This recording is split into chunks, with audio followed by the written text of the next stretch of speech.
Легендата за пазарджишкия високолетач. Преди около 200-300 години, когато днешният пазарджик още носел името Татар Пазар, през Тракия минавали едни от най-оживените търговски пътища на Османската империя.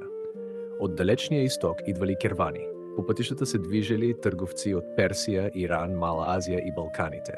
Заедно с стоките, конете и другите животни, те носели и нещо, което по онова време било ценно не само като украшение, а и като занимание – гълъби.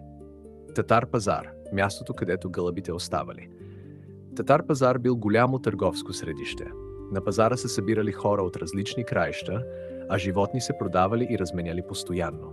И така някои от донесените гълъби оставали тук. Едни били подарявани, други продавани, трети просто попадали при местни хора.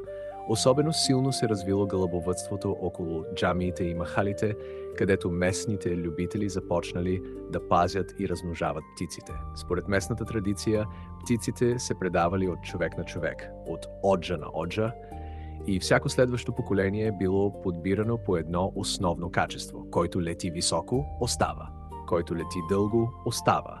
Който се връща добре, остава. Така започнала селекцията. От гълъб на гълъб се раждал новият тип. В началото никой не знаел как точно да нарече тези птици. Не е имало съвременни родословия, стандарти и изложбени оценки. Имало само едно мерило – полетът. Местните птици се срещали с донесените от изтока високолетящи гълъби. В тяхната кръв се смесвали различни местни и източни типове, а според преданието местните тракийски гълъби, известни с характерния си глас, участвали в оформянето на новия тип. От едната страна идвали птици с качества на висок и продължителен полет. От другата – местни птици с характерна конструкция, глас и приспособеност към местния климат. И поколенията започнали да правят останалото.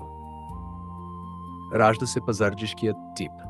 Година след година гълъбовъдите оставяли за разплод най-добрите. Не най-едрите, не най-шарените, не най-красивите, а най-добрите летци. Птиците, които се вдигали високо, се запазвали. Тези, които издържали дълго във въздуха, също. Тези, които се държали добре в ятото и имали хубав стегнат полет, ставали основа за следващото поколение.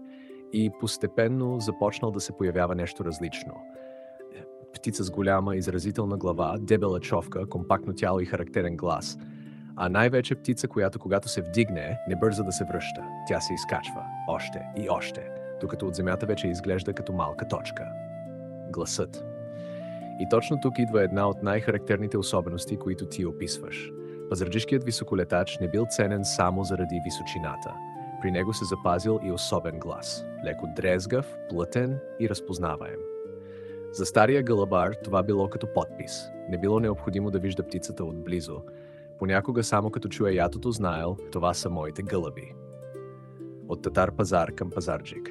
С течение на времето Татар пазар се превърнал в днешния пазарджик, а гълъбите, които някога дошли с търговските пътища, вече били част от местната традиция. Вече не били просто гълъби от изтока. Вече били пазарджишки птици. Поколение след поколение гълъбарите продължили да ги селектират. Един търсел повече височина, друг повече часове във въздуха, трети по-компактно тяло, четвърти по-добър глас, пети по-добро връщане. И постепенно тези качества започнали да се събират в една птица – пазарджишкия високолетач.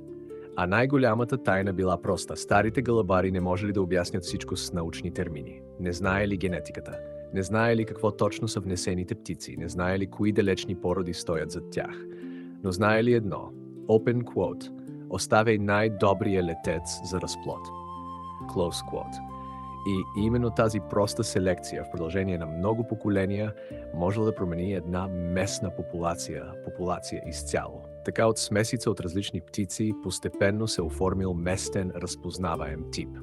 Пазарджишкият високолетач.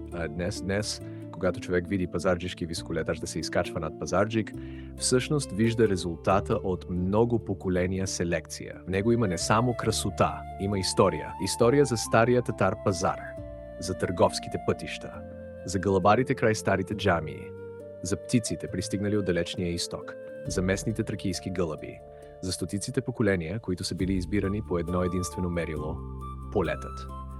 И затова пазарджишкият високолетач не е просто гълъб. Той е птица, създадена от времето, пазарджишката земя и ръката на поколения гълъбари. Само едно уточнение. Конкретната версия за происхода от преди 200-300 години за персийските кервани и предаването от Оджа е най-добре да се представя като местна историческа традиция, легенда, освен ако не разполагаме с писмени архиви, които я доказват. Това не прави разказа по-малко интересен. Напротив, така можем да го разкажем като легендата за създаването на пазарджишкия високолетач.